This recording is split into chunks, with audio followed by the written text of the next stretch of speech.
자, 수업 이어서 가도록 하겠습니다.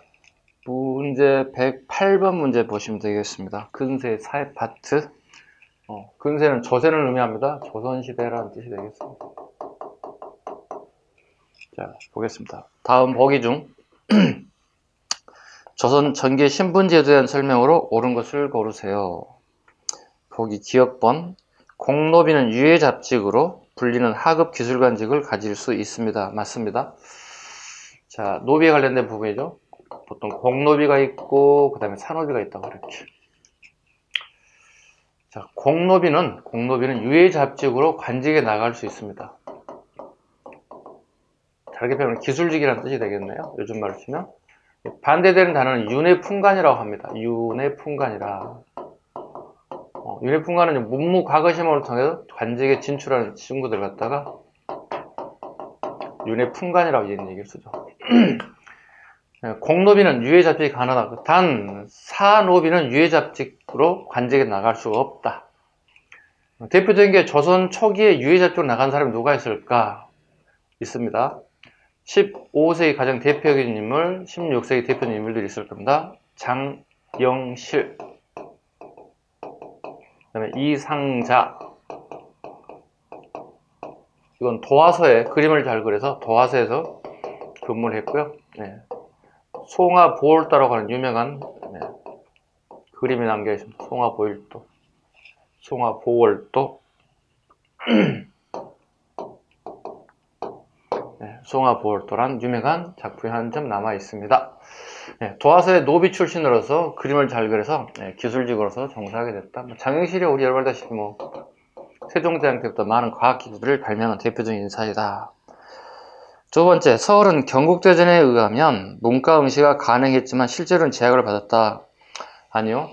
서울들은 경국대전상의 법제상으로 이제 과거 시험을 문과 시험을 볼 수가 없습니다. 문과를 볼 수가 없습니다. 얘네들이 볼 수 있는 과거 시험은 무과와 잡과입니다. 무과와 잡과는 가능합니다.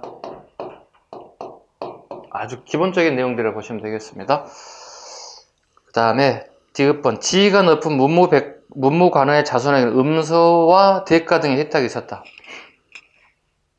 자, 음서제도 보겠습니다. 자, 고려와 조선은 좀 다르죠. 고려와 조선. 고려는 5품 이상의 고위 관료의 자제, 조카 사이에까지도 혜택이 돌아가죠. 조선은요, 2품 이상의 고위 관료가 음서 혜택을 받습니다. 의외로 3품 이상에 해당되는 사람은 받을 수가 없죠. 근데 예외적으로 대가제라는 게 하나 있습니다.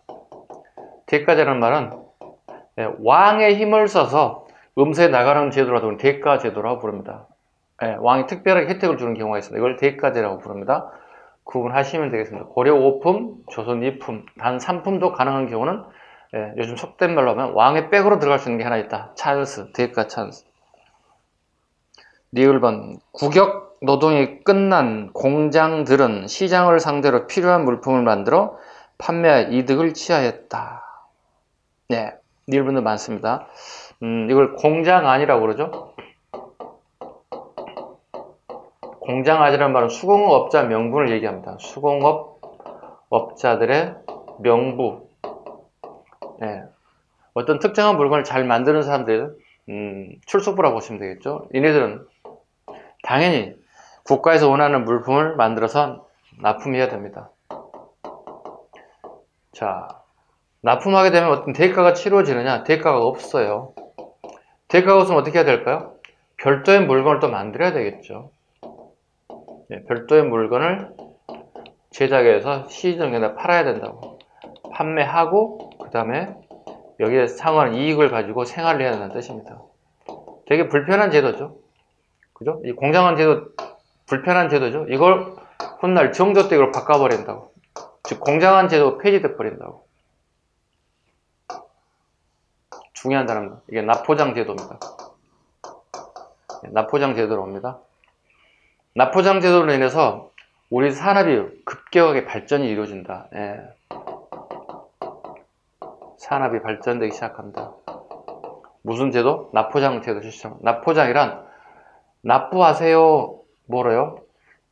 본인이 잘 만든 뭐 도자기를 만든다, 무기를 잘 만든다, 칼을 잘 만든다, 뭘 잘 만 이러지 마시고요. 그 가격을 한 1년에 한 10만 원 정도 납부하는 것 같아요. 그러면 10만 원에 상응하는 포로 납부하세요. 봐요. 그러면 우리가 공장 업자들은 보세요.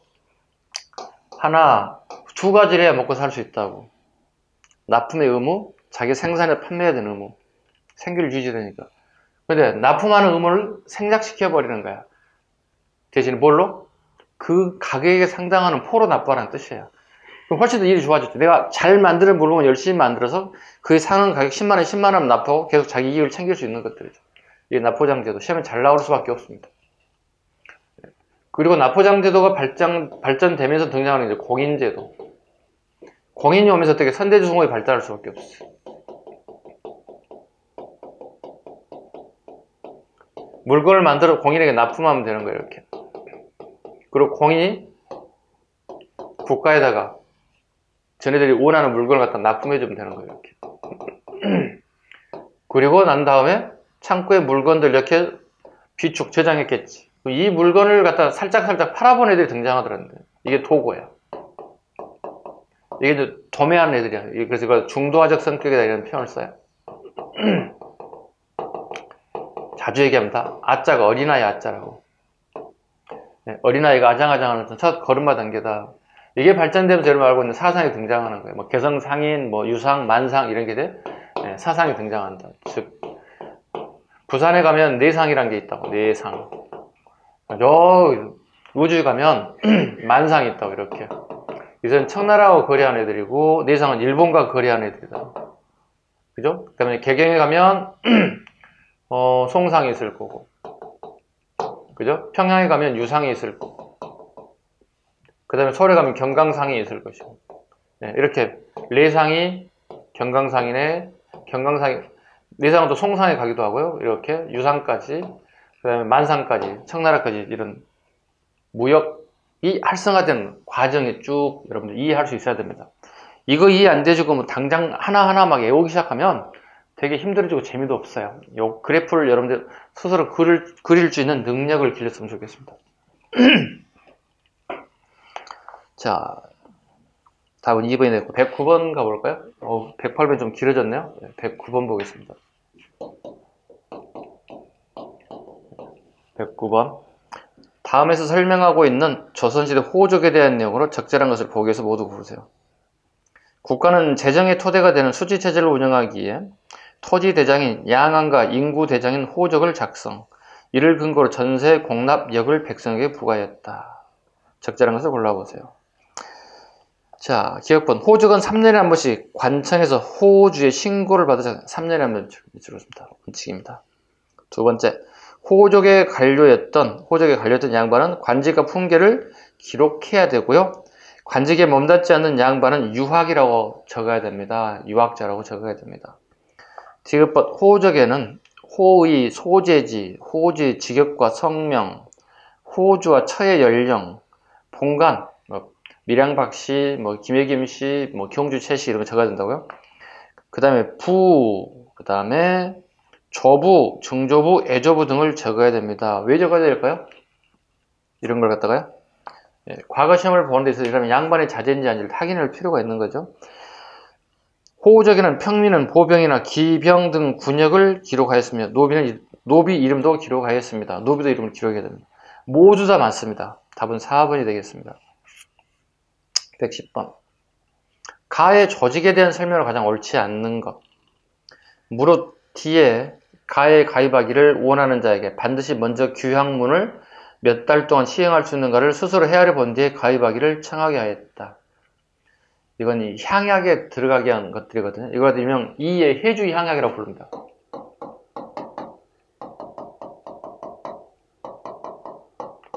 네.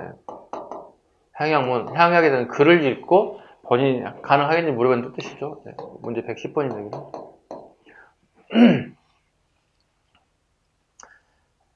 가입을 청하는 자는 반드시 단자에 참가하기를 원하는 뜻을 자세히 적어서 모임이 있을 때 진술하고, 사람을 시켜 약정에게 바치면 약정은 여러 사람에게 물어서 좋다고 한 다음에야 글로 답하고 다음 모임에 참여하게 된다. 율곡전서. 예, 해주 향약에 나오는 내용들입니다. 옳지 않은 거 골라보도록 하겠습니다. 1번 향촌사의 질서를 유지하고 치안을 담당하는 향촌의 자치 기능을 맡았다. 누가? 향약에서. 도대체 향약을 누가 하고 다니던가요? 다 제지사족들이에요. 그러니까 전직 관료라든가 그 지역의 토호들입니다. 예. 전직 관료, 그 다음에 그 지역의 토호 세력들, 토착 세력들이 주로 제지사족이죠. 예. 그 지역에 막강한 권한을 가지고 있다 봐야 되겠죠. 두 번째, 지방 유력자가 주민을 이역, 수탈하는 배경을 제공하는 부작용도 있었다. 그렇죠. 3번, 조광조 등의 노력으로 중종 때 전국적으로 보급되었다. 옳지 않습니다. 답은 3번이 되겠습니다. 뭐라 할까요? 조광조는 여시향약을 처음으로 수입해온 건 맞아요. 중국의 여시 동네에서 가져온 건 맞아요. 근데 문제는 조광조가 유배가게 됐고 사약을 먹고 죽게 됨으로 해서 이건 실천할 수가 없었어요. 그리고 그 이후에 이유와 이 향에 의해서 본격적으로 보급이 되기 시작했어요. 방금 얘기했던 이의 해주 향약, 해주의 지방간으로 갔을 때, 그 다음에 이향, 애한 향약, 이런 걸 통해서 전국적으로 본격적으로 보급되기 시작한 것은 이 시기로 보시는 게 맞습니다.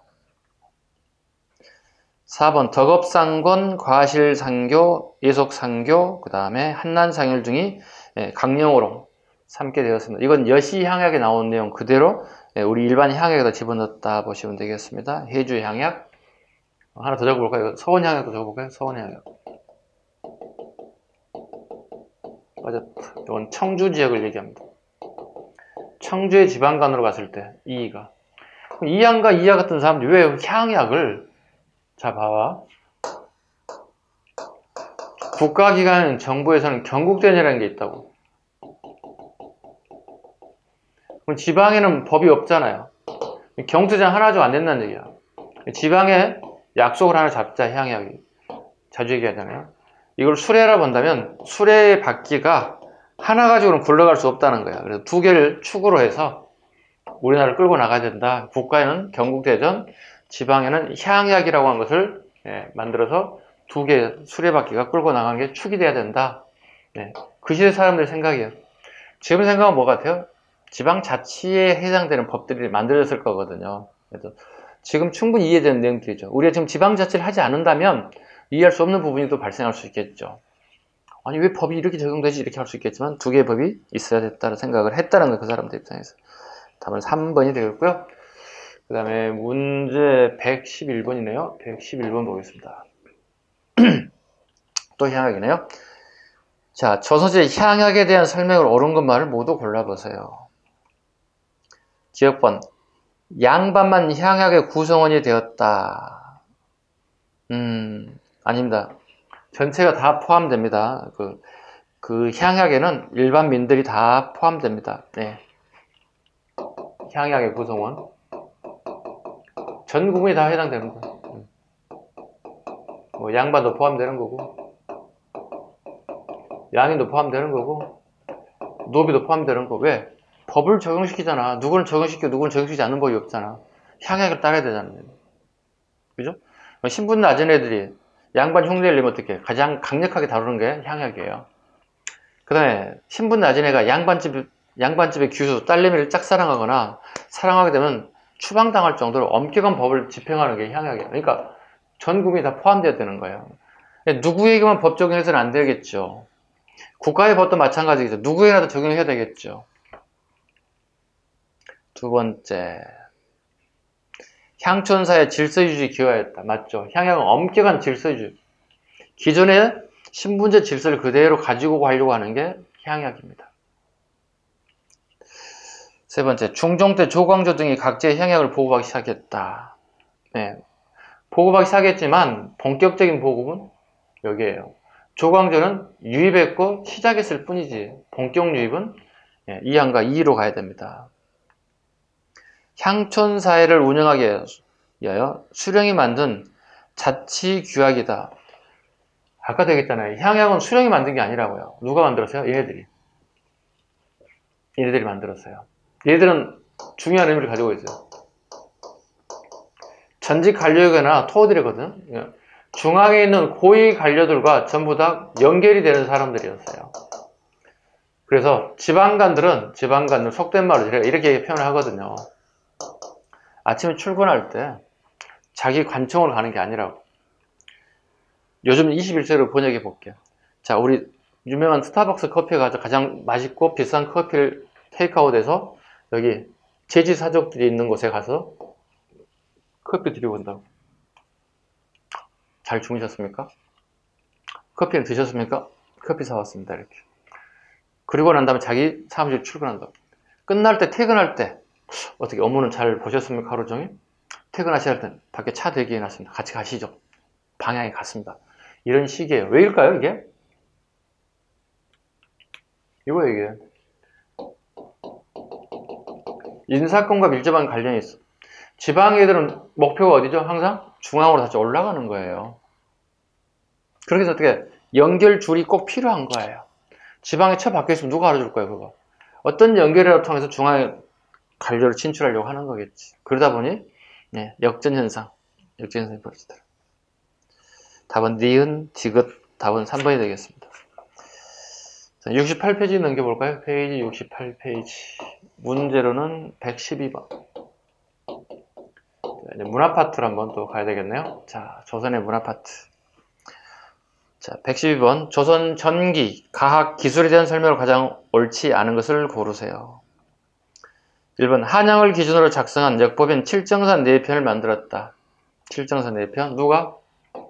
세종대왕이. 요즘 말하면 달력입니다. 대부분 달력은 북경 기준시로 달력을 만들다 보니 우리 달력이 맞지 않아요. 뭐가 안 맞나요? 가장 문제가 되는 게 일식, 월식을 맞출 수가 없다는 거예요. 그래서 세종대왕이 처음으로 새로운 달력을 만들었다고요. 원래는 제후국가에서는 달력을 못 만들어요.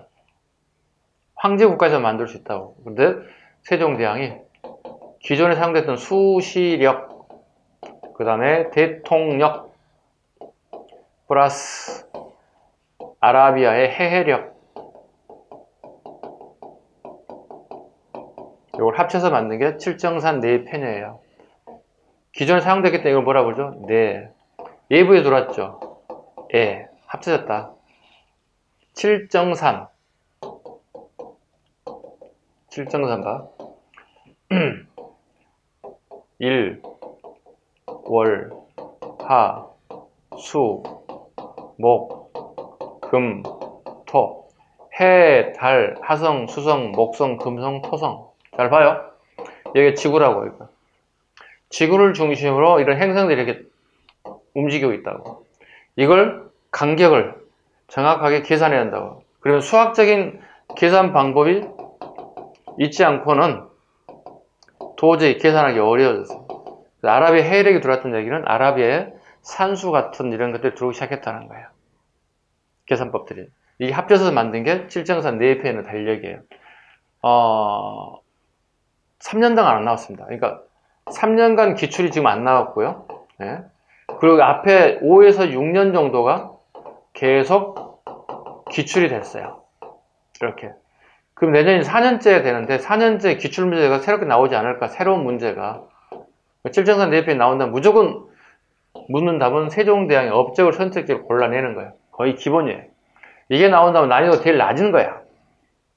작년에 안 나왔기 때문에, 재작년에 안 나왔기 때문에 올해도 안 나오겠죠? 그 생각하시면 안 됩니다. 나올 수도 있다는 생각을 항상 하셔야 됩니다. 두 번째, 물시계인 자경로와 해시계인 앙부일과 제작되었다. 세종대왕 시기에. 고구려 천문들을 바탕으로 돌에 새긴 천상열차 분야지도 태조 이성계 때 벽화에 그림으로 만들어냈다. 배다리가 설계돼 한강을 안전하게 건너도록 했다. 정조 후기입니다. 답은 4번이 되겠습니다. 한강을 건너죠. 수원을 가기 위해서. 그 배를 이렇게 연결해서 줄로 묶었어. 그리고 바다에 큰일날 말뚝을 박아서 움직이지 않고 고정되게끔 만들었어. 그리고 배와 배를 합판으로 못을 다 박아서 이렇게 딱 연결시켰어. 그러면 어떻게? 거기다 흙을 뿌리고, 그 다음에 말을 타고 또 사람들이 걸어갈 수 있게 이렇게 흔들리지 않게끔 딱 고정시켰어. 이렇게. 재밌죠? 그리고 혹시 왕을 시해하려고 하는 사람들 혹시 모르기 때문에 한강에, 예, 요즘 말로 좀 해군 UDT 애들, 해병 UDT 애들 쫙 깔려 있어. 예, 보호해야 되잖아요. 경비 서야 되잖아요. 경호 서야 되잖아요. 그런 방식으로 만든 게, 네, 배다리입니다. 배를 연결해서 다리를 놨다. 이게 그 당시 최고 과학기술이야. 토목공사야. 쉽게 얘기해서. 예, 답은 4번이 되겠습니다. 113번 가겠습니다. 다음 보기의 설명은 책의 제목 가장 옳은 것. 세종때 만들었고요. 각종 병론과 처방을 적었고요. 처방, 의학설겠네, 그러면. 정통적인 경험에 기초했고요. 조선의 약재를 중시했다. 조선의 약재라는 얘기가 들어가 있어 키워드가 됐어요. 자, 봐요.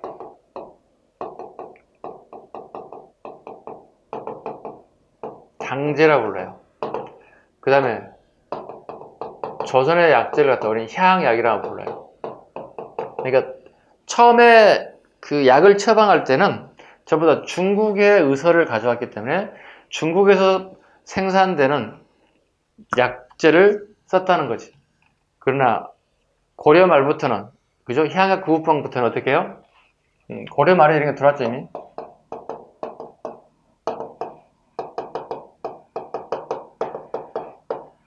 그래서 향약이라는 단어가 들으면 전부 다 우리 산하에서 나는 약초를 썼다는 뜻이 되는 거야. 이게 고려 말이란 말이야. 당연히 그러면 또 조선 넘어갈 때 당연히 향약에 대한 부분이 우리가 수요가 늘어날 수밖에 없겠지. 그럼 향약에 대한 부분을 골라내면 되는 거야. 봐, 향약집 성방. 향약집 성방. 세종대왕 때 만든 거예요. 그러니까 조그만 단어 하나만 가지고 문제 풀어낼 수 있는 거예요.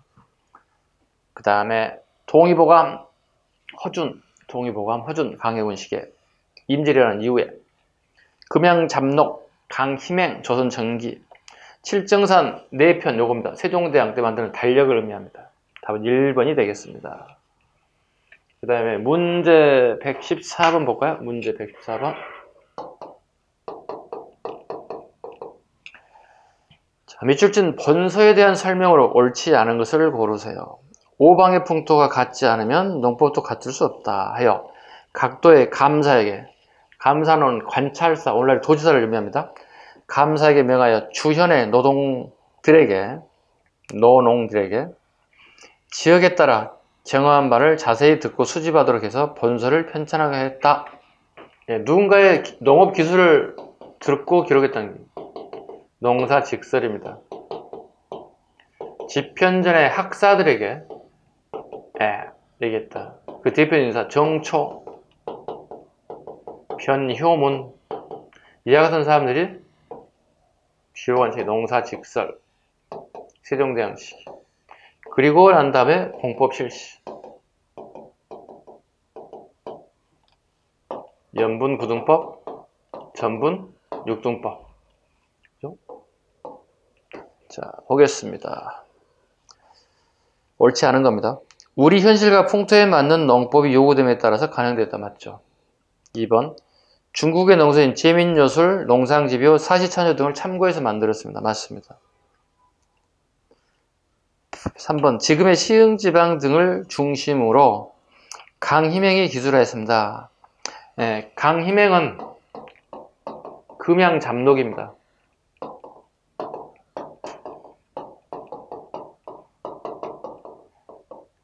시흥시를 금양이라 불렀다고.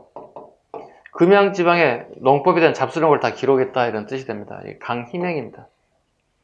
구분하십니다. 답은 3번이 되겠네요. 그 다음에 모내기법, 토질의 계량법 등 다양한 농법이 설계되었다. 답은 3번. 그 다음에 115번을 풀어보도록 하겠습니다. 자, 옮겨볼까요?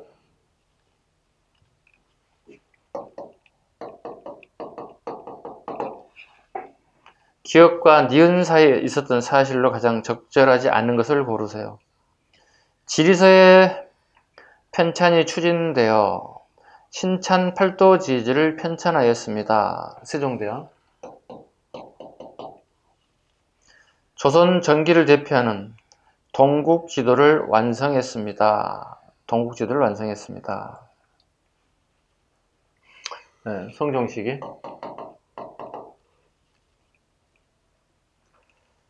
자, 사이에 있는 사람이 가장 적절히 않는 거군요. 네, 이 사이에 있는 게 블렁크 문제거든요. 네, 블렁크.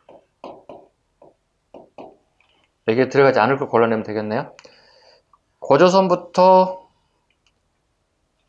잠깐만요. 문제가 잘못됐는데. 아, 동국지도라고 그러나요? 아니, 동국지도는 세조까지 해야 되죠. 쏘리. 아, 요거 좀 이렇게. 동국지도 여기 들어가야 되겠죠. 착각했어요. 네. 동국지도는 세조 때입니다. 네. 적절하지 않는 것을 골라주세요. 자, 보겠습니다. 1번 고조선부터 고려말까지 역사를 정리한 동국통감을, 네, 동국통감은 요 뒤로 나요. 성종대가 되겠죠.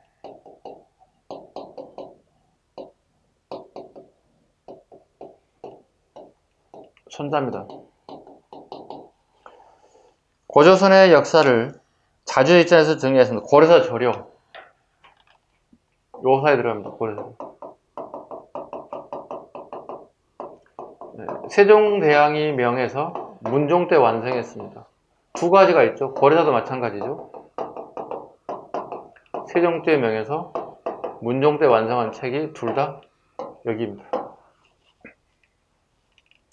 3번 역대 전쟁을 체계적으로 정리한 동국병감. 여기도 마찬가지입니다. 여기 들어갑니다. 동국병감. 여기도 마찬가지로 문종 때입니다. 세종대왕의 큰아들입니다. 문종 때 만들었습니다. 우리 풍토에 알맞은 약재와 치료 방법을 개발하여 정리한 향약집성방을 정리했습니다. 향약집성방 세종대왕입니다.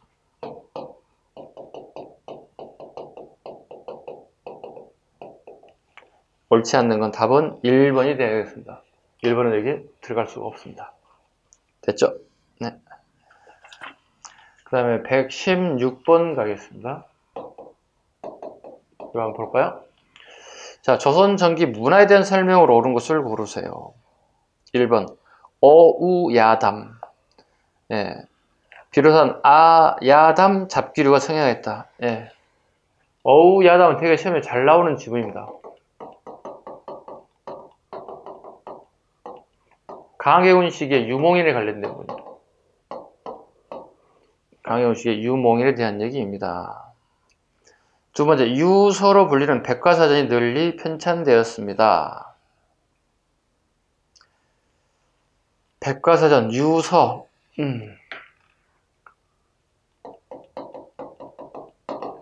유서는 백과사전을 뜻합니다. 백과사전. 네, 유서. 그 다음 뒤에 땡땡땡 설로 끝나는 것들은 전부 다 백과사전이라고 보시면 돼요. 설로 끝나는 것들. 이수광의 지봉유설, 이익의 성호사설,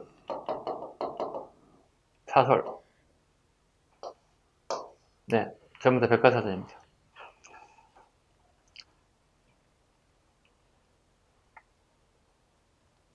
동문선이 편찬되어 우리 문학의 독자성을 강조했다. 답이 여기 있네요. 네. 전기와 후기를 구분하는 거니까. 네. 전기의 동문선, 성종. 15세기 말이니까 어떻게 전기를 넣어주면 되겠지. 중인층을 중심으로 시사가 결성되어 문학 활동을 펼쳤다. 이건 조선 후기. 중서인들이 주로 시사를 조직하죠. 양반끼리 시를 쓰고 발표하고 막 감상하는 것들을 만들었고요. 중인들과 서울들 같은 보통 중서인이라고 부르거든요. 중인과 서울들도 시사를 조직해서 시를 쓰고 발표하고 이런 애들 우리 보통 이항문학이라고 불러요.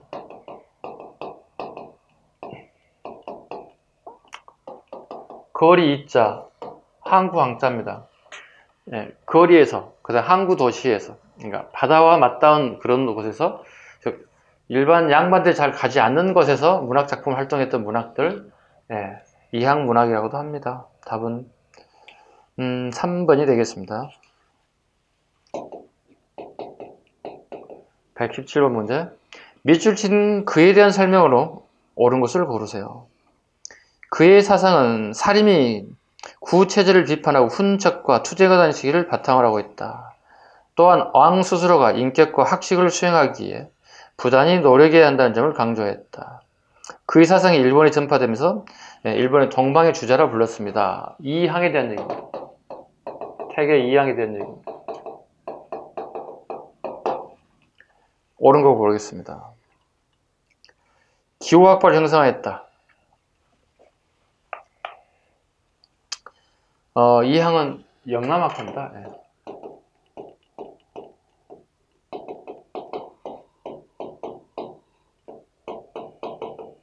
구분 정도 할 수 있겠죠? 네, 율곡이가 기후학파입니다. 기후학파 금경기지방. 원래 서울, 경기, 인천 뭐 이 정도 아니면 가까운 충청북도 정도까지. 충청북도도 이렇게 경기도와 가장 가까운 지역들 정도 해당되겠습니다. 강학파를 형성했다. 별도적인. 이건 정제두 같은 사람들. 이 사람 주로 하는 게 뭐죠? 양명학. 사람은 모두 평등하다고 주장하는 사람들이에요. 그죠? 이 아저씨들은 뭐죠? 성리학이잖아요. 성리학의 가장 핵심 요소는 뭐예요? 신분제를 유지하겠다는 사람들이에요. 전혀 다르죠. 만인은 평등하다고 얘기하잖아요. 일명고제 이걸 갖다가 양지론이라 부른다고. 조물주가 사람을 만든다면, 조물주가 사람을 예를 들어 만든다면 사람을 만드는 거지 신분제를 만들지 않았다는 뜻이에요. 이게 양명학이에요. 우리 지금 당연히 21세기 사는 우리 입장에서 어떻게 당연히 양명학을 지지해야죠. 그렇잖아요. 사람이 태어날 때부터 신분을 타고난 게 얼마나 불합리합니까? 그죠? 근데 가면 갈수록 이게 지금 우리 양극화 현상이 벌어지고 있잖아요. 가장 큰 문제 중에 하나잖아요. 내가 가끔 수업 시간에 이런 얘기 하거든요. 아, 내가 태어났더니 우리 아버지 아들로 태어났어. 속된 말로 내가 삼성가의 자식으로 현대가의 자식으로 태어나도 재벌의 자식이 됐을 거 아니야. 이거 어떻게 하겠냐는 얘기야. 평등하지 않잖아요. 가끔 그런 제가 농담삼아 하는 얘기 중에 하나가 이겁니다. 양지론을 얘기할 때 항상 하는 얘기가 이겁니다. 양명학에 대한 얘기, 그 다음에 성리학에 대한 얘기. 신분주의에서 계속 유지하려고 하는 세력들, 성리학자들. 야, 그게 무슨 소리야. 신분은 타고난 게 아니지. 누구나 다 평등한 거지. 이렇게 얘기하고 있다고요. 이게 양명학의 양지론입니다. 자, 이어서 갑니다. 성학지묘를 저술하였다. 성학지묘.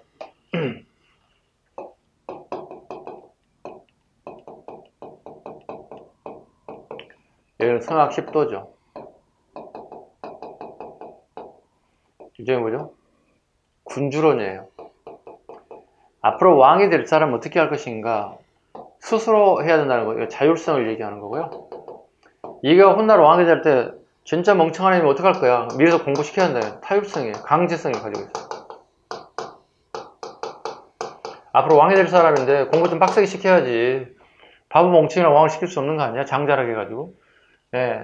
그러다 보니 장자 우선의 원칙 하다 보니까 조선의 왕들 진짜 똑똑한 사람은 있습니다. 뭐 세종대왕이라든가 뭐 성종이라든가 그 다음에 이영조나 정조 뭐 이런 인물들 되게 똑똑한 인물들이에요. 문종도 되게 똑똑했다는 얘기를 듣고 있고요. 나머지 왕들은 뭐 다 거기서 거기에요. 평범해. 우리의 별다른 차이 없는 사람들이에요. 예. 그래서 그 군주가 똑똑하지 못하고 능력이 부족하다면 어떻게 할 것인가 생각이 다르다고 이항과 이의는. 이항은 강제로라도 어떻게 주입시켜야 한다. 주입시 교육시켜야 한다.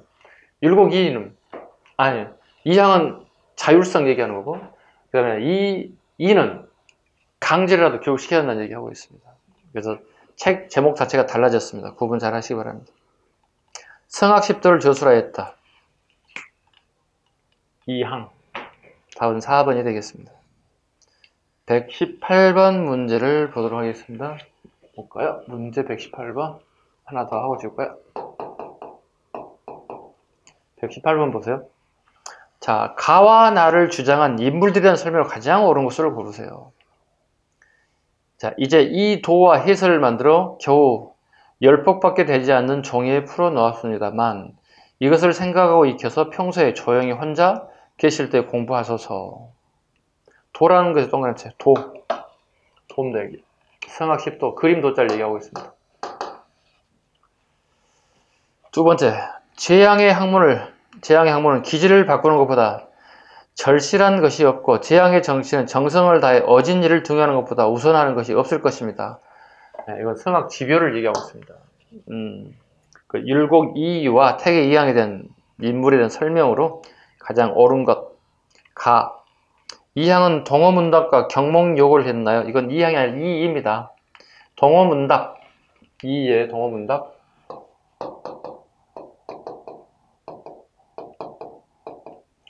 동어에서 질문하고 답했다. 동쪽의 호수란 얘기죠.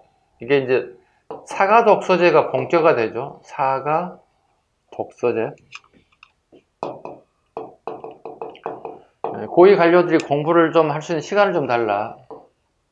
요즘 같으면 21세기 같은 유급휴가로 보시면 돼. 그러니까 그 직장을 잘린 게 아니라 월급은 주되 휴가를 주는 거야. 뭐 3개월, 4개월, 6개월, 1년 이런 식으로 유급휴가 주는 거 똑같아. 요즘 말로 하면 유급휴가제야. 유급휴가 가지고 내가 논 게 아니야. 동호에서 동쪽의 호수. 그래서 오늘날에 저 지하철 서울에 3호선 타고 가다 보면 동호대교가 있거든요. 그 동호가 있던 곳이에요. 여기에서 난 스스로 질문하고 대답했다. 사가독서에 대한 부분. 요거 율곡 이의 선생의 동어문답. 이때 주장한 게 수미법 주장입니다. 수미법을 주장합니다. 수미법이란 지방의 특산물을 현물로 내다 보니 문제가 심각해지더라. 차라리 쌀로 내는 게 좋겠더라 주장했던 것. 동어문답에서 나오는 내용입니다. 경몽요결 마찬가지입니다. 이건 개혁책이 아니고요. 몽자 봐봐요. 어리석을 몽자예요. 즉 어린아이들이 서당을 졸업하고 난 다음에 꼭 읽어야 할 책 이런 뜻이에요. 우리 학교 커리큘럼에서 배우는 것들을 얘기하는 거거든요. 생각해봐 여러분들. 초등학교 수업 시간에 배웠던 내용하고 중학교, 고등학교, 대학교 막 달라지잖아. 수준 높아지잖아. 이런 식으로. 그래서 어린아이들은 아직 아장아장 거릴 정도의 미숙하죠. 어리석죠. 그러다 보니까 이게 어리석을 몽자를 집어넣었어요. 그러니까 몽자가 들어간 책은 전부 다 어린아이들이 읽어야 될 책 이런 뜻으로 해석하시면 돼요. 큰 문제 없어요. 2번 가는 이연적의 주리론적 철학을 발전시켜 집대성하였다. 이연적 서경덕 유기론자죠. 유기론자. 오직 유자. 오직 이 세상은 기가 세상의 전체다 보고 있는 거예요. 즉 사람이 느끼는 감정들이 되게 중요하다고 생각하는 거고요. 이항과 이연적은요. 그거보다 더 중요한 건 사람이 공부를 통해서 인의 예지가 있어야 한다. 어지러야 되고 의로야 되고 A가 있어야 되고 지혜가 있어야 한다는 뜻이에요. 저기 공부를 많이 해야 한다는 생각을 주장하는 것들이 해제 이연적과 택의 이항의 생각이에요. 훗날 그래서 이런 사람들 보통 영남학파가 되는 겁니다. 영남학파. 여기 나와 있죠? 영남학파가 됩니다. 이렇게. 답은 2번이 되겠습니다. 3번 나의 사상은 일본 성에 큰 영향을 주었습니다. 여기죠. 임진왜란 때 강황이 인질로 잡혀가죠. 그래서 강황이 일본의 주리론을 그죠? 전파하게 됐습니다. 이게 아닙니다. 강황에 의해서 일본의 주리론이 전파되었다. 4번 나는 기대승과 사단칠정의 논쟁에서 이기호발설을 주장하였다. 자, 이거 이 항에 대한 얘기입니다. 나이 30세가 넘어서 그죠? 나이 30이 넘어서 이항의 제자가 됐습니다. 이항 선생의 이론이 이겁니다.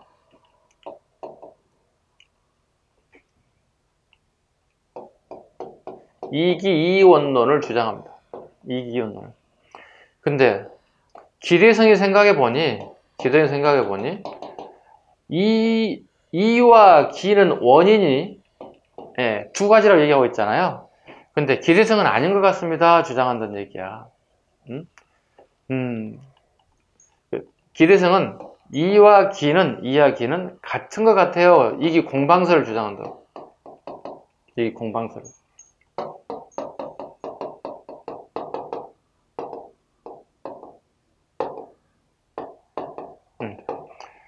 율곡 이의는 어떻게 해요? 이걸 제자의 이기 공방설을 수용하기 시작한다고. 그래서 이기 호발설을 주장한다고. 그러니까 기대성의 생각을, 제자의 생각을 수용하기 시작하는 거야. 아, 이야기는 서로 상호작용이 있겠구나, 이렇게 본다는 얘기죠. 그래서 공방설과 그 다음에 호발설을 통해서 수용하게, 다르게 표현하면 뭐죠?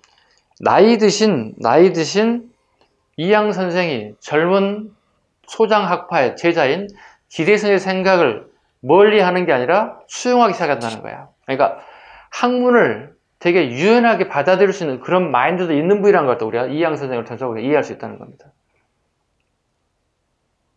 답은 2번이 되겠습니다. 119. 다음에서 설명하고 있는 문화유산은 무언가요?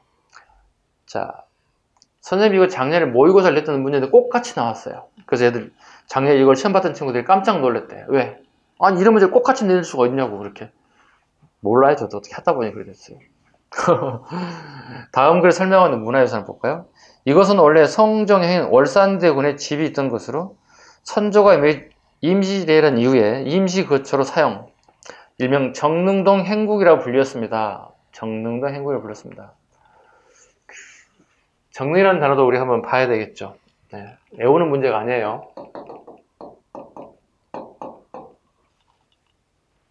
정릉동 행궁이라 불렀습니다. 하고 설명해볼게요. 강해군 때는 경운궁이라 불렀습니다. 네, 강해군 때는 경운궁이라 불렀습니다. 아간파천 이후에 고종이 또 이곳에 머물게 되었고 주요 건물로 중화전, 함령전, 그 다음에 석조전 등이 있습니다. 석조전은 최근에 지어진 한말 마지막에 지어진 건물들이죠. 원래 이건 이제 태조의 두 번째 부인 강씨 부인이 있는데요. 진주 강씨죠. 이분이 돌아가시자 태조가 궁궐 앞에 봐봐요. 여기가 경복궁이라면 경복궁에 눈 뜨고 이렇게 일어나면 가장 잘 보이는 곳에다 이렇게 무덤을 만들었다고. 그리고 그 무덤을 갖다가 정릉이라 해라 이렇게 됐다는 거야. 이게 정릉이에요. 그런데 이게 그의 아들 태종이 이건 자기 친어머니가 아니잖아요. 자기 친어머니는 개성에 묻혀 있다고요. 작은 어머니잖아요. 근데 강씨 부인은 나중에 방석을 앙에 앉히고 싶었잖아요. 누구하고 힘을 합쳐? 정도전과 힘을 합쳐가지고. 이 결과 태종, 이방원이 방석 같은 사람, 정도전 같은 싹 죽여버렸잖아요. 그러니까 자기 아버지 부인을 죽일 수는 없잖아요. 그러니까 자기 싫어하는 강씨 부인이 매일 아침에 눈 뜨면 앞에 무덤이 보여서 되겠냐고. 이장시켜버렸다고. 그래서 서울에는 정릉동이 있어요. 그 다음에 종로에는 정동이에요. 정동. 정릉이 있었다는 의미를 가지고 정동이 되고 여기는 정릉동이 돼요. 그래서 되게 유사한 단어가 두 가지가 있는 이유는 태종 이방원 때를 그래요. 아버지가 좋아했던 사랑했던 강씨 부인이 나에게는 별로 달갑지 않은 능인 거야. 매일 아침마다 눈 뜨면 보이는 거야. 안 되겠다. 치워버렸어. 네, 그 자리에다가 월산대군의 사제가 만들어졌다고. 월산대군은 큰아들이란 말이에요. 근데 작은 아들이었던 성종이 왕이 됐다고. 이 사람은 그 당시 최고의 실세가였던 한 명의 사이였단 말이야. 한 명의 사이가 당연히 왕이 될 수밖에 없었겠지. 이게 월산대군의 사제로 출발했던 것들이 훗날 지금 덕수궁이라는 이름으로 붙이고 있다. 그래서 5대 궁궐에 포함됐다고. 5대 궁궐에. 봐봐. 경복궁,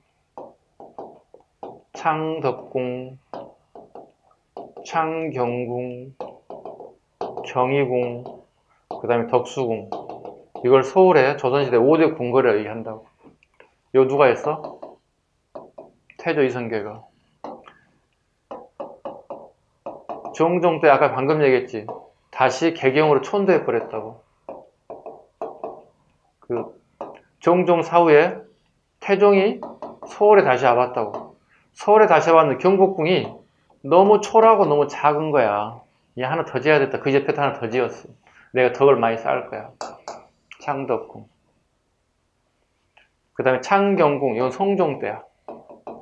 예, 왕실의 큰 어르신들, 할머니들이 두 분이 계셨는데 이분들 좀 모실 공간이 필요하겠다 해서 만든 게 창경궁. 존경을 좀 하고 싶어 이렇게. 경희궁. 이건 강해군 때. 강해군 때 별궁으로 만든 것도.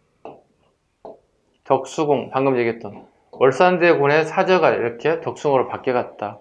여기는 주로 선조가 잠시 임질이라는 위에 경복이 불타서 여기 머물렀고요.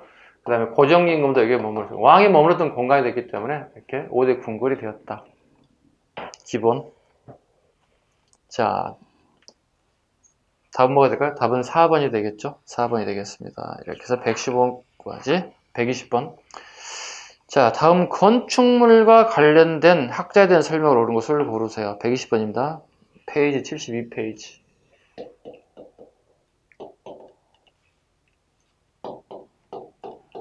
120번. 자, 강릉 오죽헌, 그 다음에 자운서원, 다 율곡 이의와 관련되어 있습니다. 율곡 이의는 경기도 파주 사람이고요. 네, 강릉 오죽헌은 이의가 태어나고 성장한 것이죠. 네, 조선 전기만 하더라도 거의 대부분 애갓집에서 생활을 하죠. 네, 엄마가 또는 아버지가 다 처가살이를 해야 되기 때문에요. 그래서 네, 강릉 오죽헌은 율곡 이의가 태어나고 성장한 것이다. 그러다 보니 되게 율곡 이의는 자기 애갓집의 영향을 많이 받을 수밖에 없었을 것이다. 자운서원, 예, 이의를 기리견 서원이죠. 근데 자운서원 같은 경우에는 흥선대원군 시기에 서원이 철폐되면서 이걸 해철됐다고 불러요. 해철. 해철이 됐기 때문에 자운서원은 훗날 다시 복원됐거든요. 60년대. 그러다 보니 유네스코에 세계 문화유산에 등재될 수가 없었어요. 왜? 중간에 한번 해철됐다가 다시 복원된 거라서 전통성이 떨어졌어. 자, 주자서 저료를 저술하였다. 지워졌군요. 이항입니다. 네. 주자가 쓴 책을 갖다가 요약했다. 저료란 말은 네, 요약했다. 이항입니다. 양명왕은 아마 정제두. 주자의 학설을 비판하여 사문난적으로 몰린 사람들이 있더라. 윤유, 그 다음에 박세단 같은 인물들이 대표적인 인사들입니다. 사문난적으로 몰렸다. 이거야. 자, 공자, 맹자 시기에 춘추, 전국시대에 이런 뛰어난 성인들이 있는데 이걸 주희가 자기만의 다른 자구 해석 방법을 통해서 새로운 걸 만드는데 이걸 성리학이라고 하더라. 어찌하여 주의만이 공자 맹자를 지 마음대로 해석할 수 있단 말인가? 내가 주의가 아니라면 나는 이렇게 해석하겠습니다 하고 윤유와 박세단이 방귀 들고 새로운 해석을 하기 시작했다고. 그랬더니 성리학자들이 너는 우리 스승을 배신한, 문파를 배신한 난잡스러운 적이다 해서 이 사람들 어떤 수단과 방법을 가리지 않고 제거해 버렸단 말이에요. 그래서 성리학에 대한 다른 해석을 절대 용납하지 않는 시대였어요. 조선 후기가 되면. 4번. 니는 두루 통하고 기는 국한된다고 하였습니다. 네, 답은 4번이 되겠습니다. 121번. 너무 신기해 나왔습니다. 이 지도 보고 그냥 알아야 됩니다. 혼일강리역대국도 지도입니다. 혼일강리역대국도 지도입니다. 네, 세계 지도입니다. 이거 만들어진 건 원간섭기에 만들어졌고요. 이게 태종 때 들어오게 됐습니다. 들어왔는데 우리 한반도 부분하고 그 다음에 일본이 빠져 있었어요. 그래서 한반도는 태종이 이미 지도를 하나 만든 게 있어요. 팔도라고 그래요. 팔도도. 팔도도를 여기에 첨부시켰어요. 그리고 일본은 우리보다 훨씬 더 작은 사이즈로 표시를 하게 됐어요. 이게 일명 혼일강리역도 지도. 현재 우리에 존재하지 않고 지금 현재 일본에 현재 존재하고 있습니다. 일본에 있어서 존재하고 있습니다. 참 아쉽죠? 우리 문화재인데, 그죠? 원래 만든 것은 원간석기 13세기 중엽에 만들었던 것이 15세기 150년 뒤쯤에서 새롭게 탄생한 지도, 세계 지도입니다. 이걸 혼이강리 역대 지도라고 합니다. 이거 가장 시험에 잘 나오는 부분이죠. 태종의 업적 걸러내면 되는 거예요. 태종의 업적. 자, 태종 봐봐. 여기 좋아요. 태종은 수없이 많은 사람들 죽였어요. 이렇게 엄청 많이 죽였죠. 그 다음에 되게 혼난 사람 되게 많아요. 혼난 사람 더 많아요. 혼일강리도 혼났습니다. 이렇게 혼난 사람이 많습니다. 죽지는 않았지만 혼난 사람이 되게 많아졌습니다. 태종 업적 고르면 돼요. 집현전 설치 세종. 참고로 팁이에요. 경복궁에 가면 집현전은 지금 안 보여. 간판이 없어요. 지금은 수정전이라는 이름으로 불려요. 선생님 요구사항 중에 하나입니다. 수정전을 하지 말고 집현전을 좀 하자는 거야. 왜 수정전을 해가지고 외국인들도 와서 한글 창제한 그 집현전을 보고 싶은데 어딘지를 몰라 헤매고 있어. 저거 하나 잡으시기 바랍니다. 집현전은 오늘날 수정전이라는 건물 이름으로 불려집니다. 호패법. 호패법. 답은 2번이 되겠습니다. 경국대전을 반포, 성종, 진간체제를 도입 군사 폐지 부분은 세조 때. 이렇게 해서 답은 2번이 되겠습니다. 예, 잠시 쉴까요? 쉬도록 하겠습니다.